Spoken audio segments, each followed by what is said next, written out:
Check कर सकते हैं। तकरीबन ये 1000 से प्लस पीस पड़ा हुआ है सारा ये कैमल शेड का। तो शीन क्लब गारमेंट्स आपके लिए आज बहुत बड़ी खुशखबरी लाया है। Nice. कैमल शेड में जो कार्गो है इस टाइम मार्केट में शार्ट है और शीन क्लब गारमेंट्स ने आपके लिए इसमें सहूलत पैदा की है।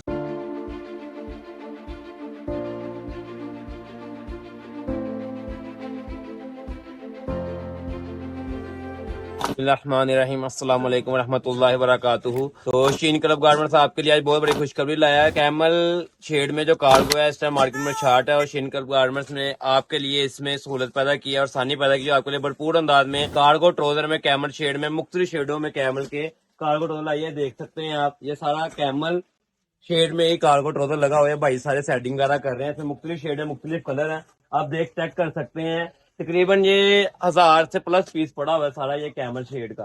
तो आपको 38-40 वेस्ट में भी 30 से 36 वेस्ट में भी ये मिलेगा। यूट्यूब चैनल है हमारा, इसके अलावा हमारे अदर प्लेटफॉर्म है जिसमें फेसबुक, इंस्टाग्राम, स्नैक वीडियो और टिकटॉक पे भी हमारा प्लेटफॉर्म बना हुआ है। और हमारे शो पे विजिट करने के लिए जो हमारा एड्रेस है वो आपको बताता जाऊँ साथ साथ। शीन क्लब गारमेंट्स, गली number 6, B block, Sir Syed Town, नस स्टूडियो वाला खूब। राब्ते के जो नंबर है 0303 07 33,000। तो आपका प्यारा होस्ट असद जहान। ओके, अल्लाह हाफिज।